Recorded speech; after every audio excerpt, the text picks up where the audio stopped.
സംസ്ഥാന യുവജനക്ഷേമ ബോർഡിന്റെ ആഭിമുഖ്യത്തിൽ ഏപ്രിൽ 8 മുതൽ 4 ദിവസം നീണ്ടുനിൽക്കുന്ന കേരളോത്സവത്തിന് മുന്നോടിയായി നഗരത്തിൽ ലഹരി വിരുദ്ധ കൂട്ടയോട്ടം സംഘടിപ്പിച്ചു.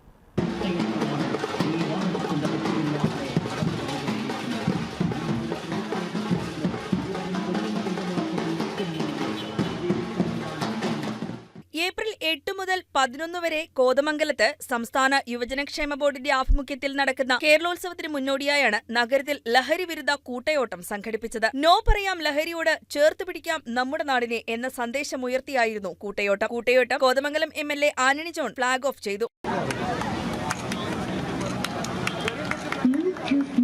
തുടർച്ചയായ യോഗങ്ങൾ ചേർന്നുകൊണ്ട് ഒരു വലിയ കർമ്മ പദ്ധതി തന്നെ കേരളത്തിനകത്ത് രൂപം കൊടുത്തിട്ടുണ്ട്. അത് വിവിധ സർക്കാർ ഡിപ്പാർട്ട്മെന്റുകളുടെ നേതൃത്വത്തിൽ പൂർണ്ണമായ മേൽനോട്ടത്തിൽ കേരളീയ പൊതുസമൂഹത്തിന്റെ ആകെ പങ്കാളിത്തത്തോടു കൂടിയിട്ടാണ് മയക്കുമരുന്നിനെതിരായിട്ടുള്ള വലിയൊരു പോരാട്ടത്തിൽ ഇപ്പോൾ നമ്മൾ അണിനിരന്നിട്ടുള്ളത്. ഇത് യഥാർത്ഥത്തിൽ നിയമങ്ങളുടെ ഒരു അപര്യാപ്തത മൂലമല്ല നമുക്ക് ഈ പ്രശ്നം പരിഹരിക്കാൻ കഴിയാത്തത്.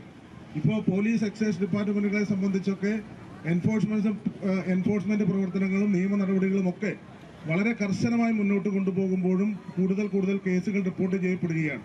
അപ്പോൾ അവിടെയാണ് സമൂഹ മനസാക്ഷി ഉണർത്തേണ്ട ആ നിലയിലേക്കുള്ള ഒരു സാഹചര്യത്തെ നമ്മൾ നോക്കിക്കാണുന്നത്. അപ്പോൾ അത്തരമൊരു കാഴ്ചപ്പാടിന്റെ അടിസ്ഥാനത്തിലാണ് ഇവിടെ നമ്മുടെ വിദ്യാർത്ഥികളെ യുവജനങ്ങളെ എല്ലാം ചേർത്തുകൊണ്ട് ഈ 36ാമത് സംസ്ഥാന യുവജനക്ഷേമ ബോർഡ് സംഘടിപ്പിക്കുന്ന കേരളോത്സവത്തോടനുബന്ധിച്ച് അതിലേറ്റവും പ്രാധാന്യം കൊടുത്തുകൊണ്ട് നമ്മൾ ഏറ്റെടുത്തിട്ടുള്ള ഒരു പ്രവർത്തനമാണ് ഇത്തരത്തിൽ ലഹരിക്കെതിരായി മയക്കുമരുന്നിനെതിരായിട്ടുള്ള ഈ ഒരു കൂട്ടം നടത്തുമെന്നുള്ളൊരു ക്യാമ്പയിൻ. ജില്ലാ കളക്ടർ NSK ഉമേഷ് സമാപന സമ്മേളനം ഉദ്ഘാടനം ചെയ്തു. കോതമംഗലം തീർച്ചയായിട്ടും അടുത്ത ഈ 1 വീക്ക് വളരെ ഒരു ആക്റ്റീവായ ഒരു ഹോട്ട്സ്പോട്ടായി ഒരു എന്ത് പറയാൻ എനർജിയുടെ ഒരു ഹോട്ട്സ്പോട്ടായിട്ട് മാറുന്ന യാതൊരുവിധ സംശയമില്ല. സോ അതിൽ വളരെ സന്തോഷമുണ്ട്. ആ കേരളോത്സവത്തിൻ്റെ ഒരു യൂത്ത് ഫെസ്റ്റിവലുടെ ഒരു പ്രധാനപ്പെട്ട ഒരു ക്യാമ്പയിനാണ് ഇന്ന് നമ്മുടെ യുവജനക്ഷേമ ബോർഡ് ഈ ഒരു തോട്ട് പ്രോസസ് ചെയ്തിട്ടുള്ളത്. വളരെ പ്രധാനപ്പെട്ട ഒരു ക്യാമ്പയിൻ തന്നെയാണ് സേ നോ ടു ഡ്രഗ്സ് എന്ന പേരിലുള്ള ഈ ഒരു ക്യാമ്പയിൻ.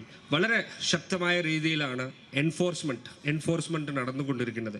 അത് എക്സൈസ് ഡിപ്പാർട്ട്മെൻ്റ് ആവട്ടെ, പോലീസ് ആവട്ടെ, വളരെ ശക്തമായിട്ട് നിങ്ങളെല്ലാവരും വായിച്ചിട്ടുണ്ടാവും.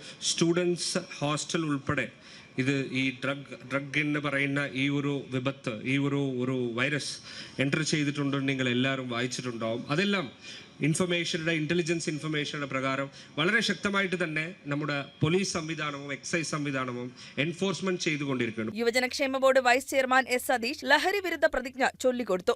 വ്യക്തിയോടൊപ്പം കുടുംബത്തെയും സമൂഹത്തെയും പൂർണ്ണമായും നശിപ്പിക്കുമെന്നും ഞാൻ മനസ്സിലാക്കുന്നു.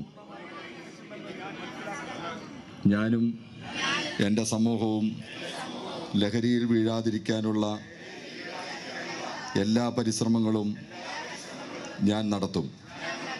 ജീവിതമാണ് ലഹരി എന്ന ആശയം FIT chairman R. Anilkumar, municipal chairman KK Tomy, vice chairperson Sindhu Ganesan, meats products of India chairman EK Sivan, വിവിധ കക്ഷി നേതാക്കളായ KA Joy, Shaji Muhammad, PT Benny, KP Mohanan, Martin Sunny, Kavalangad panchayat president CB Mathew, municipal കൌൺസിലർമാരായ KA Noushad, KV Thomas, Sijo Varghese, Eldho Paul, PR Unnikrishnan, യുവജനക്ഷേമ ബോർഡ് അംഗം റോണി മാത്യു, ജില്ലാ കോർഡിനേറ്റർമാരായ KR രഞ്ജിത്ത്, R. പ്രജീഷ എന്നിവർ നേതൃത്വം നൽകി. കേരളോത്സവത്തിന് തുടക്കം കുറിച്ച് ഏപ്രിൽ 8 വൈകിട്ട് 5 മുനിസിപ്പൽ ജംഗ്ഷനിൽ നിന്ന് ആരംഭിക്കുന്ന ഘോഷയാത്ര മാർബേസിൽ ഗ്രൗണ്ടിൽ സമാപിക്കുന്നതും തുടർന്ന് സാംസ്കാരിക വകുപ്പ് മന്ത്രി സജി ചെറിയാന്റെ അധ്യക്ഷതയിൽ ചേരുന്ന സമ്മേളനത്തിൽ വ്യവസായ വകുപ്പ് മന്ത്രി P. രാജീവ് കേരളോത്സവത്തിന് തിരി തെളിയിക്കുന്നതുമാണ്. സമ്മേളനാനന്തരം വിധു പ്രതാപ് നയിക്കുന്ന ഗാനമേളയും അരങ്ങേറും.